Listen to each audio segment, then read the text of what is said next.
오늘도 계속해서 로마서 말씀 나누도록 하겠습니다. 우리가 주일은 계속해서 로마서 말씀을 우리가 강의하고 있는데 2019년 마지막 우리 주일 예배 하나님 앞에 드리는데 또 오늘 제목은 하나님의 성령이 하시는 일, 하나님의 영이 즉 하나님의 성령이 하시는 일이라는 제목으로 하나님의 말씀 함께 나누었으면 좋겠습니다.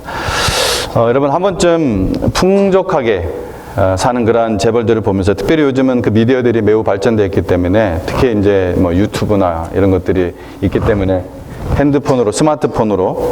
스마트폰과 유튜브의 만남 때문에 굉장히 그런 동영상들을 너무나 쉽게 접해서 우리 크리스찬들이 많은 또 유혹들이 빠지게 되고 그러는데요.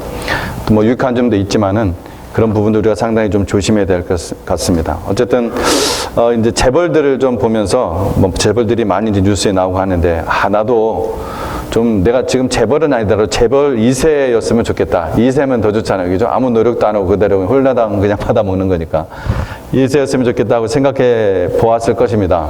저와 여러분들 중에서 아마 부자가 되고 싶지 않은 사람은 거의 없을 것 같습니다. 혹시 여기 이 자리에 나는 부자가 되고 싶지 않다 그런 사람이 있으면은 저한테 나중에 사무실로 좀 찾아와 주시기 바랍니다.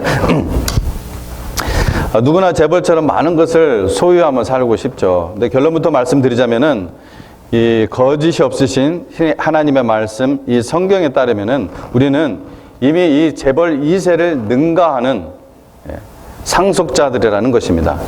오늘 본문 말씀이 주시는 확실한 약속이에요. 여러분 하나님 말씀을 같이 읽으면서 그것을 찾았을지 모르겠습니다. 이 사실을 우리가 알기 위해서 먼저 오늘 본문에서 말씀하시는 하나님의 성령께서 하시는 일, 이것을 먼저 우리 한번 살펴보도록 하겠습니다. 우리 하나님의 성령이 하시는 일 굉장히 중요한 일입니다.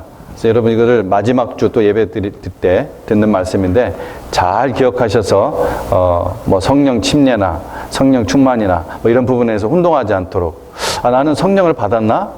받지 않았나? 이런 부분을 좀 혼동하지 않도록 다시 한번 잘 정리하고 새해를 맞이하시기를 바랍니다. 먼저 우리 16절 말씀을 함께 다시 한번 보도록 하겠습니다. 제가 읽습니다. 성령이 친히 우리의 영과 더불어 우리가 하나님의 자녀인 것을 증언하시나니. 성령이 친히 우리의 영과 더불어 우리가 하나님의 자녀인 것을 뭐 한다고요? 증언하신다고 했습니다. 즉 하나님의 성령은 하시는 일이 뭐냐? 제일 먼저 우리가 하나님의 자녀인 것을 우리와 함께 증언하신다는 것입니다. 다시 한번요. 말 하나하나가 굉장히 중요하기 때문에 다시 한번 말씀드리도록 하겠습니다. 하나님의 성령은 우리가 하나님의 자녀인 것을 우리와 함께 증언하십니다. 그냥 증언한다고 안 했어요. 우리와 함께 아주 독특한 표현이에요. 그 부분은. 이 장면은 우리가 어떤 장면을 연상하면은 좀 더 이렇게 쉽게 이해를 할 수 있냐면은 예수님께서 인간으로 오신 예수님께서 침례 요한에게 물 침례를 받으시는 것을 통해 예수님께서 친히 이것을 보여주신 거예요. 가시적으로 그것을 보여주셨습니다. 이 말씀은 즉 하나님의 성령 우리가 하나님의 자녀인 것을 우리와 함께 증언한다. 이것을 예수님이 물 침례를 받으면서 친히 가시적으로 보여주셨어요. 이해하도록. 일종의 시청각 교육을 보여주신 거예요. 아들 하나님이신 예수님은 죄인된 인간처럼 그때 침례를 받으셨습니다. 침례를 받으실 필요가 없죠. 그건 우리 죄인인 우리가 받아야 되죠. 그러나 이렇게 하여 하나님의 의를 이룬다고 하시면서 하나님의 뜻을 이루신다고 하시면서 죄인된 인간처럼 그때 물 침례를 받으셨습니다. 이 물 침례를 받으신 후에 어떤 일이 일어났습니까? 받으신 후에 성령님이 하늘에서 비둘기같이 임하셨다고 했습니다. 역시 이것이 이제 가시적이라는 뜻이에요. 비저블하게 보였다는 거예요. 하나님의 성령이 영이신데 영은 보이지 않는 거잖아요.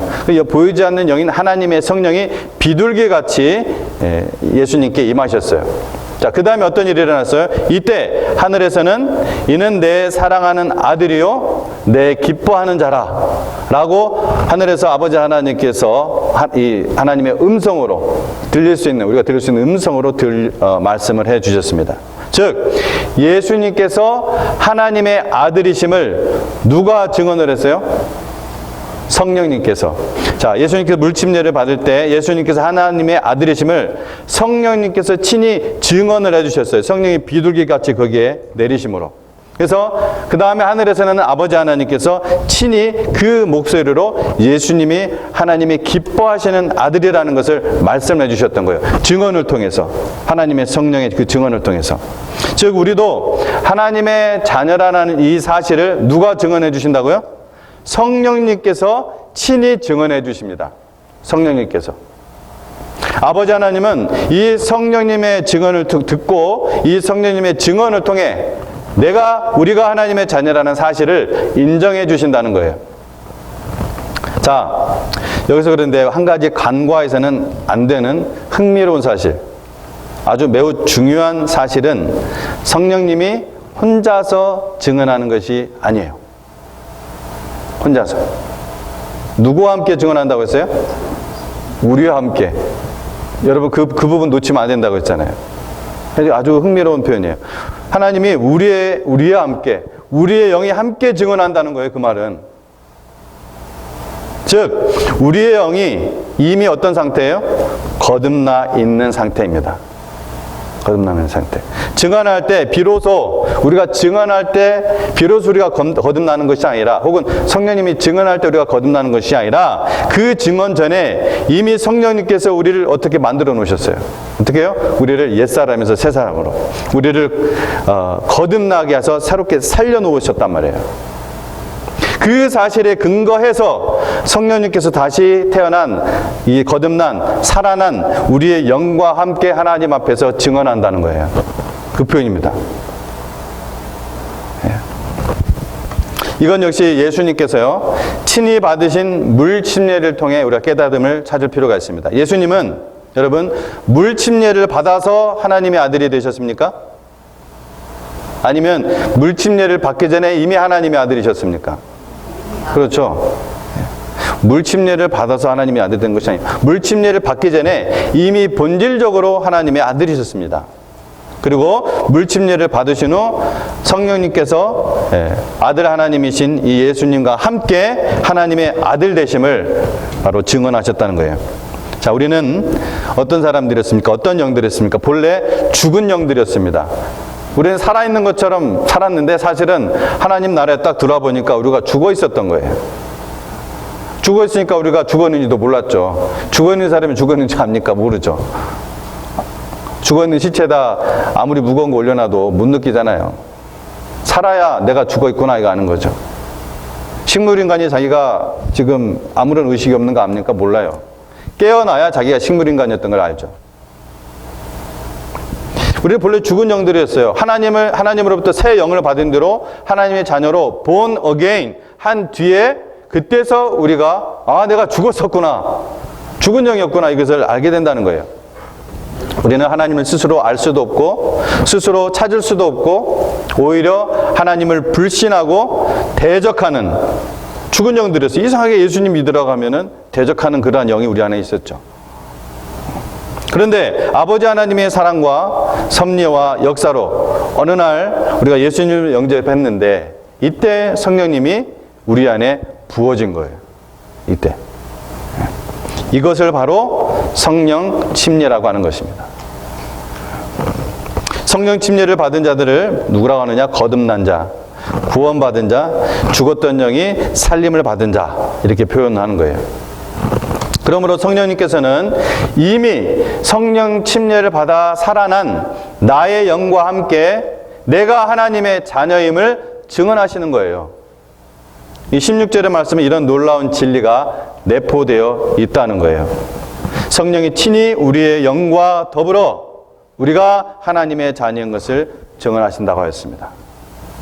여러분 거듭나셨습니까? 여러분 성령 침례 받으셨습니까? 더 이상 묻지 않겠습니다. 이렇게 거듭난 영은 이제 옛날의 가치관대로 살지 않습니다. 이것은 여러분 그리스도인의 가치관의 변화는 교육으로 일어나는 게 아니에요. 그러니까 내가 스스로 계속해서 성경 공부 통해서 이렇게 일어나는 게 아니에요. 이거는 본회관하면서 바뀝니다. 눈이 뒤집혀요. 가치관이 바뀌어요. 결코 어떤 걸 막 교육시켜가지고서 그 사람이 그리스도인의 세계관을 갖는 것이 아니에요. 성령께서 이 일을, 성령 침례를 줄 때 이건 제 경험이에요. 제 경험. 성경 지식이 저는 아무것도 없었을 때도 제가 본은 어게인 한 다음에, 구원받은 다음에 제 꿈이 달라졌어요. 제 비전이 달라졌어요. 제 삶의 목표가 달라졌어요. 그 뒤에 하나님의 말씀을 내가 배우면서 이제는 하나씩 하나씩 어떻게 살아가는지 배우게 된 거죠. 저는 바뀌어 있는 상태였어요, 이미. 그래서 거듭난 영은 옛날의 가치관대로 살지 않습니다. 거듭난 영은 영원한 삶, 영원한 나라를 추구하는 삶을 살게 돼요. 그렇게 이끄는 영이 바로 하나님의 성령입니다. 그런데 하나님의 성령은 그야말로 눈으로 보이지 않는 영이기 때문에, 자, 여기서부터 여러분이 잘 들으세요. 내가 성령님을 받았는지 안 받았는지, 성령 침례를 받았는지 안 받았는지, 이런 용어를 모르더라도 지금 얘기하는 것들을 여러분이 확인해 보면 됩니다. 예수님을 영접하고 하나님을 따르는 삶을 살아도 내가 성령을 받은 것에 대해 혼동할 수 있다는 거예요. 이게 이제 성경 공부가 필요한 거예요. 그래서 거기서부터는.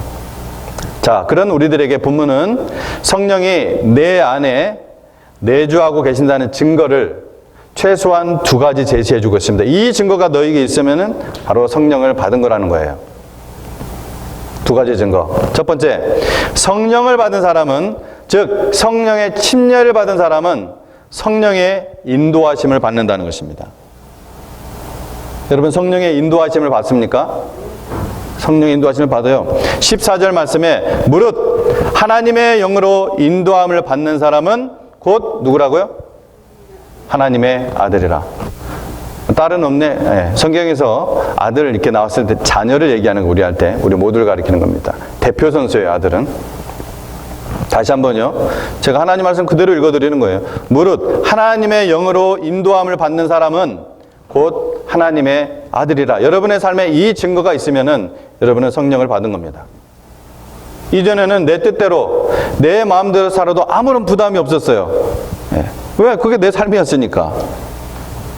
나를 위해 인생을 설계하고 살았는데 이제는 이 안에 새 영이 들어와 있어요. 성령님이. 하나님의 영, 성령님이 계시기 때문에 하나님의 뜻, 하나님께 영광이 되는 것이 무엇인지 생각을 하게 돼요. 그리고 생각이 나요. 비록 어떤 때는 그 뜻대로 살지 못해도 내 안에 고민이 되고 갈등이 일어나요. 새로운 영이 들어왔기 때문에.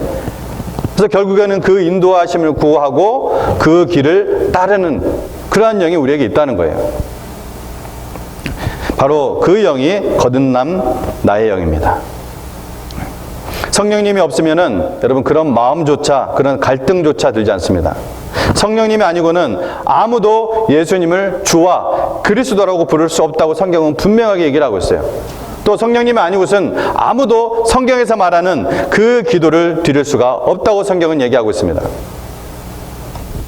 오직 성령님만 우리 주 하나님의 마음을 아시기 때문에 그렇습니다. 그리스도는 우리 로마서 8장에서 이미 앞부분에서 우리가 이미 봤으니까 다시 설명하지 않겠습니다. 그리스도는 성령의 생각을 감찰하시고 또 이 하나님은 예수 그리스도의 그 간구를 들으시고 그러한 우리의 기도가 하나님께 올라가는 것입니다. 하나님의 영에 이끌리는 것이 바로 자녀 관계의 특징입니다. 아버지와 아들의, 아버지와 딸의 관계의 특징입니다. 둘째로, 자, 여러분이 성령을 받았는지 증거, 2번째 증거는 무엇이냐? 아버지 하나님을 아바 아버지라 부를 수 있습니다. 아바가 뭔 뜻인지는 우리나라 뭔지는 여러분 잘 아시죠? 아빠. 아주 아버지를 친밀한 단어로 부를 때 우리가 아빠 아버지라 부르죠. 아빠. 어린아이 같은 그런 마음으로. 한번 여러분 안에 성령님이 계시다면 아빠 하나님 한번 해보십시오. 시작. 네. 근데 아닌데 아빠 하나님 부른다고 되는 건 아니에요. 그건 아니에요. 근데 정말 내 영이 아빠 하나님 부를 수 있으면은 그러면 하나님의 자녀입니다. 하나님의 성령이 그 안에서. 왜요? 난 여러분 거짓말 안 합니다. 성경이 얘기하는 거예요. 성령이 뭐라고 했습니까? 15절 말씀에 너희는 다시 무서워하는 종의 영을 받지 아니하고 양자의 영을 받았으므로 우리가 아빠 아버지라고 부르짖느니라. 우리가 하나님의 영을 받았기 때문에 뭐라고 부를 수 있다고요? 아빠, 아버지라 부를 수 있다는 것입니다. 우리는 감히 하나님 앞에 설 수도 없는 그런 비참한 죄인이었습니다. 그럼에도 불구하고 하나님의 영인 성령님의 인도하심을 받는 사람은 다 하나님의 아들이라고 말씀하고 계시는 거예요. 우리가 주님을 진심으로 마음에 영접하였다면 우리는 모두 하나님의 아들과 딸입니다. 여러분, 하나님이 정말 여러분의 아빠가 되십니까? 그러면 여러분 자주 기도하실 때 아빠 하나님 부르시기 바랍니다. 부르짖으시기 바랍니다.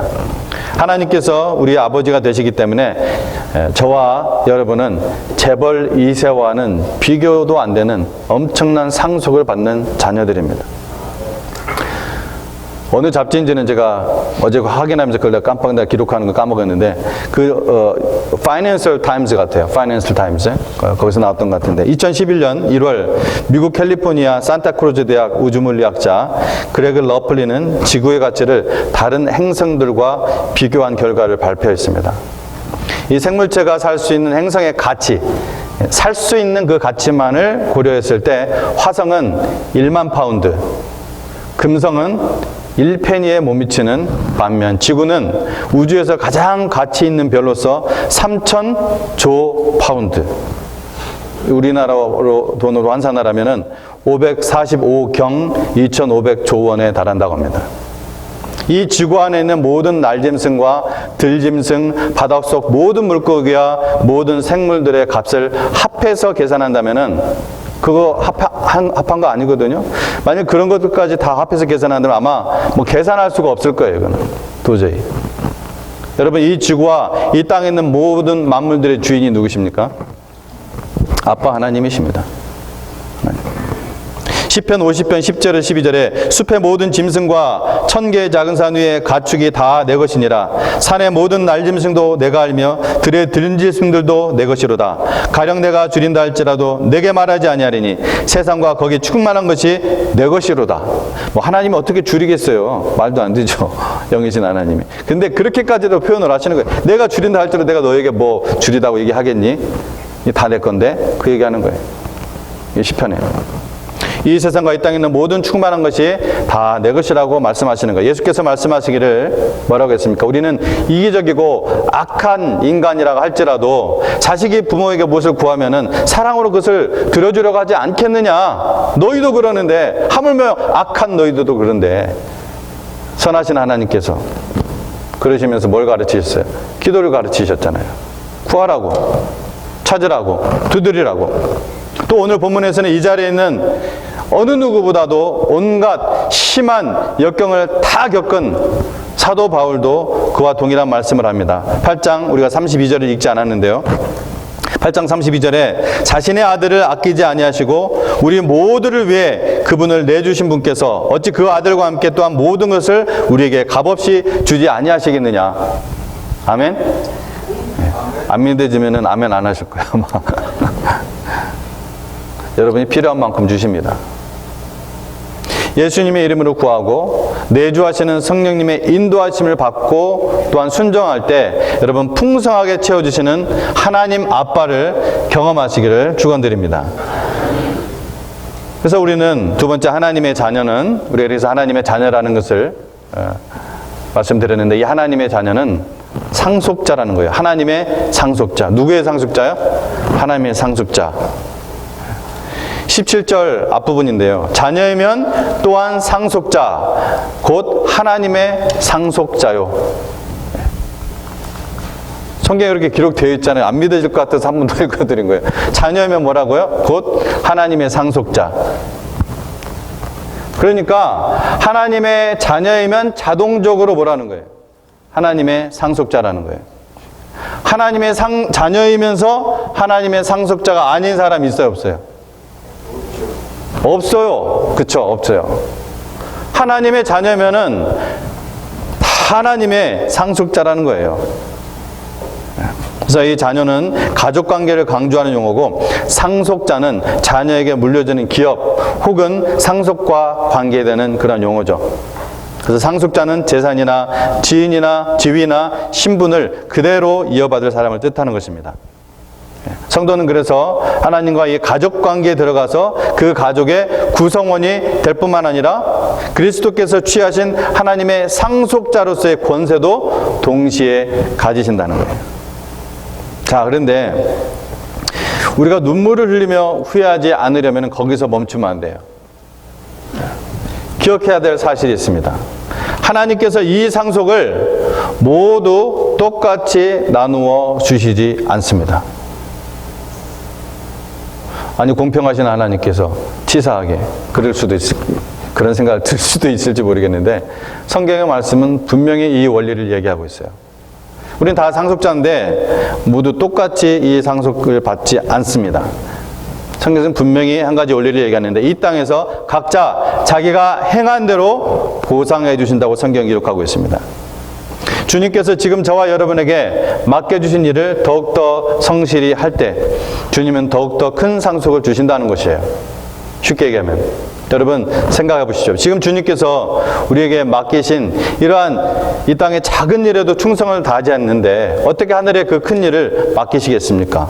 상속자라는 그런 것들을 받는 것인데, 이 진리에 대해서는 성경에 아주 많은 곳에서 말씀하고 있는데 대표적인 두 말씀, 히브리서 11장 6절 말씀에 믿음이 없이는 하나님을 기쁘시게 못하나니 하나님께 나아가는 자는 반드시 그가 계신 것만 믿어서는 안 돼요. 그건 하나님을 기쁘시게 하는 믿음이 아닙니다.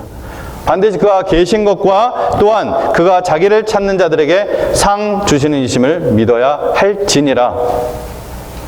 또 고린도서 5장 9절 10절 말씀에 그런즉 우리는 몸으로 있든지 떠나든지 주를 기쁘시게 하는 자가 되기를 힘쓰노라. 사도 바울이 쓰고 있죠. 이는 우리가 다 반드시 그리스도의 심판대 앞에 나타나게 되어 각각 선악간에 그 몸으로 행한 것을 따라 받으려 함이라. 우리가 저와 여러분이 아무리 우아하게 여러분 지금 앉아 있는 것 같아도 그리스도 앞에 심판대 앞에 다 정말 모든 것 다 드러나는 그 모습으로 다 서게 될 겁니다. 그 심판대 앞에서 우리는 물론 천국과 지옥을 가르는 심판이 아니라 상급 심판이죠. 그 몸으로 행한 것을 따라 받으려 함이라 성경은 분명히 기록하고 있습니다.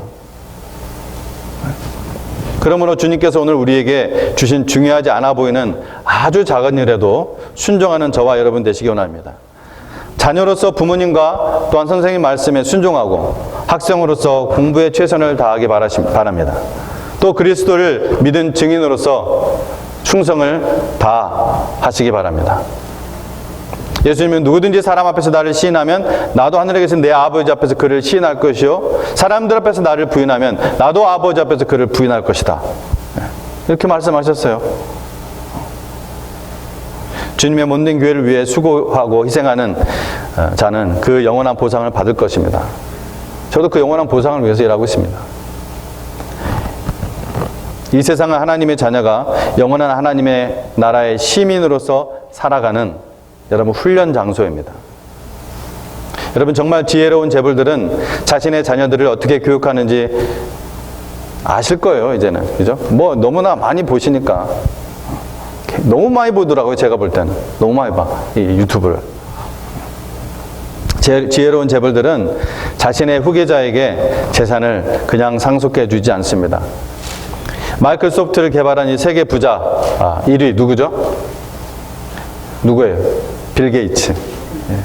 다시 조금 떨어졌었는데 올해 다시 빌 게이츠로 올라왔어요. 그 누구냐? 페이스북 만든 사람? 그 사람이 떨어져가지고. 이게 제가 가장 최근에 이제 찾아본 건데 지난 24일이에요. 성탄 2부죠. 24일 발표된 빌 게이츠 재산은 1,057억 달러. 한국 돈으로 계산하면 약 122조 8,445억 원이더라고요. 이러한 재산을 가지고 있어요. 자기 개인 재산이에요, 이거는. 그냥 회사 자산이 아니라 자기 개인 재산. 그럼에도 불구하고 그는 그의 딸이 초등학교 6학년 이를 때 일주일에 달랑 1달러씩만 줬다고 합니다. 1달러씩만. 그리고 뭔 노동을 할 때 엄마 일을 돕고 아빠 일을 돕고 뭔가 노동을 하면은 뭐 공부 잘해서 이런 게 아니에요. 그냥 노동을 하면은 수고를 하면은 그때 조금씩 더 용돈을 더 주고 했다고 합니다. 또한 그는 자신의 딸이 어릴 때 이거는 막 유명해서 잘 아실 텐데 스마트폰을 사용하지 못하게 했어요. 인터넷도 하루에 2시간 이상 못 하겠습니다. 딱 2시간은 되면 금지시켜버렸어요. 그는 그렇게 자신의 딸이 돈을 함부로 쓰도록 방치하지 않았고 훈련으로 교육했습니다. 여러분, 빌 게이츠는 크리스찬일까요? 아닐까요? 아닐까요가 아니라 빌 게이츠는 크리스찬입니까? 아닙니까? 빌 게이츠는 크리스찬이 아닙니다. 믿는 사람이 아니에요. 여러분, 그런 재벌들도 이런 지혜를 가지고 자식을 키웁니다. 예수님은 이 세상의 영을 뱀의 영이라고 했고요. 또 뭐라고 말씀하냐면은 너희가 뱀보다 지혜로우라고 했습니다. 그러니까 뭡니까? 세상 사람보다 지혜롭게 살라고 말씀하신 거예요. 하나님께서도 우리를 훈련하십니다. 하나님의 나라에서 큰 상속을 받아 그 일을 감당하는 자들은 누구입니까? 이 세상의 작은 일에 충성하는 자입니다. 세상에 있는 모든 일들은 아무리 위대해도 하나님의 나라 일과 비교한다면 그것은 지극히 먼지와 같이 작은 일에 불과하기 때문에 그렇습니다. 자, 마지막으로 세 번째, 하나님의 자녀는 고난과 영광을 받는다는 것입니다. 17절 말씀이에요. 우리가 그와 함께 영광을 받기 위하여 고난도 함께 받아야 할 것이니라. 이 말씀에서 또 여러분 주목할 것이 있습니다. 함께라는 단어입니다. 함께. 여기서 우리가 주님과 함께 했음에도, 동행했음에도 불구하고 고난을 당한다는 것을 볼 수가 있어요. 여전히 많은 사람들이 예수님을 믿으면은 세상에서 좋은 길이 열리고 모든 어려움이 없어지고 편해진다고 생각하고 또 그렇게 전하는 메신저들도 있습니다. 근데 성경은 전혀 그렇게 말씀하고 있지 않고 오히려 반대로 이야기를 하고 있습니다. 저와 여러분이 주님을 따른다면은 이 세상에서는 주님과 함께 고난도 당할 것이라고 성경은 분명히 얘기를 하고 있습니다. 그 고난에 크고 작음의 차이는 있을지라도 없는 사람은 없다는 거예요. 그 고난이 누구 때문에? 예수님 때문에. 내가 잘못해서 받는 그런 어려움이나 이런 거 말고 내가 예수 믿는 것 때문에 손해보고 피해보는 거, 이거 있다는 거예요. 왜냐? 예수님께서도 아무 죄가 없으셨지만은 이 세상에서는 하나님을 기쁘시게 하는 삶, 하나님의 구원의 복음을 전하는 그 삶 때문에 고난당하셨고 미움 받으셨고 십자가에 달려 죽으시기까지 했던 겁니다. 여러분 주님의 제자입니까? 여러분, 사도행전을 보고서 제자가 어떤 의미인지 꼭 아시기 바랍니다. 여러분, 제자는 그 길을, 앞으로 했던 스승의 길을 그대로 따라가는 사람이죠. 쉽게 얘기하면 제자. 근데 사도행전 말씀을 쭉 읽어보면은 전부 다 제자들이 늘어났다고 얘기를 해요. 제자들이. 앞에 물론 빌리버라는 말도 나오지만 이게 나중에는 계속 제자들이 늘어났다는 말씀으로 계속해서 들어갑니다. 여러분, 예수님은 우리 모두를, 진짜 하나님을 따른다고 하는 사람들을 제자로 부르셨어요. 단순히 빌리버를 부르신 것이 아닙니다. 그래서 제자를 부르시면서 누구든지 자기 십자가를 지지 않고 나를 따르는 자가 없다 얘기를 하셨습니다. 우리는 고난을 받는 게 정상이에요. 사도 바울은 그 고난과 영광을 비교하며 이렇게 고백했습니다. 다 함께 8장 18절 말씀 읽도록 하겠습니다. 8장 18절 시작. 생각하건대 현재의 고난은 장차 우리에게 나타날 영광과 비교할 수 없도다. 게임도 안 된다는 얘기예요. 바울은 영광, 즉 하늘의 보상을 바라본 후에 이 세상에서 겪는 고난은 아무것도 아니라는 것을 깨달았습니다. 오히려는 그는 큰 영광을 바라보며 더 많은 수고와 더 많은 인내와 고난받기를 원했다는 거예요. 이번에 달라스에서 제 아들들이 모세와 피터가 올라와서 거의 1년 만에 온 가족이 모여서 가정예배를 드리는데 정말 큰 은혜가 넘쳤습니다. 그때 나눈 말씀 중에 제가 말씀을 전했는데 여호수아 1장 7절 말씀을 함께 나눴는데요. 여러분 잘 아는 말씀입니다. 오직 강하고 극히 담대하여 나의 종 모세가 내게 명령한 그 율법을 다 지켜 행하고 우로나 좌우로나 치우치지 말라. 이게 포인트였습니다. 우로나 좌우로나 치우치지 말라.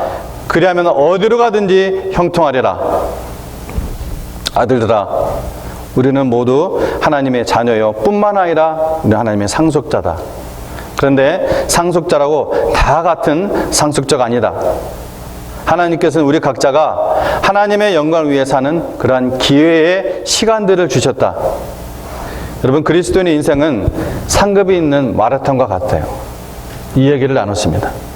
만일 우리가 하나님만을 바라보고 달려가면은 더 멀리 갈 것이고, 하나님을 바라보며 계속 달려가면은, 혹은 걸어가면은 더 멀리 갈 것이고, 세상의 것들을 추구하면서 여러분 좌로나 혹은 우로나 치우치면서 가면은 어떻게 될 것 같아요?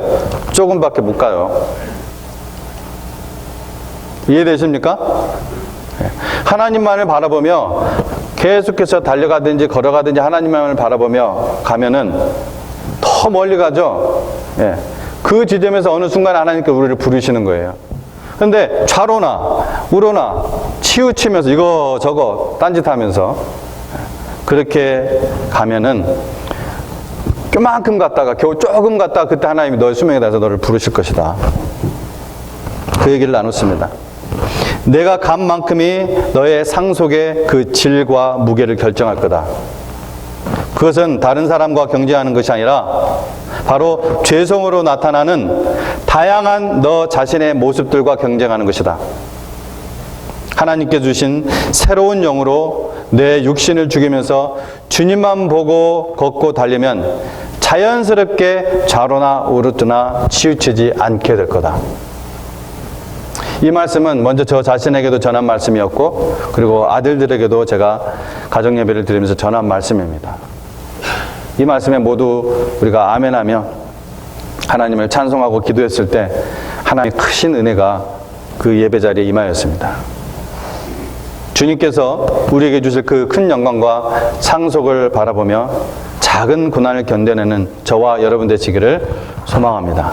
말씀을 마무리하겠습니다. 오늘 우리는 하나님의 성령이 하시는 일이라는 제목으로 하나님의 말씀을 나누었습니다. 말씀을 들으시면서 느끼신 분도 있겠지만 사도 바울은 오늘 이 본문 말씀을 통해 하나님의 성령이 하시는 일을 점증적으로 설명을 하고 있습니다. 즉 하나님의 성령으로 인도함을 받는 사람은 곧 하나님의 자녀다. 그러므로 하나님의 심판대 앞에서 첫째로 하나님의 성령은 내가 하나님의 자녀인 것을 나와 함께 증언한다. 둘째로 하나님의 자녀인 신분과 함께 하나님의 상속자의 그 권세가 따라온다. 셋째로 하나님의 자녀는 고난과 영광을 함께 받는다. 여러분 마지막으로 로마서 8장 17절 말씀을 다 함께 읽고 예배를 마치도록 하겠습니다. 17절 말씀 함께 읽겠습니다. 시작. 자녀면 또한 상속자 곧 하나님의 상속자요 그리스도와 함께한 상속자니 우리가 그와 함께 영광을 받기 위하여 고난도 함께 받아야 할 것이니라. 아멘. 기도하겠습니다.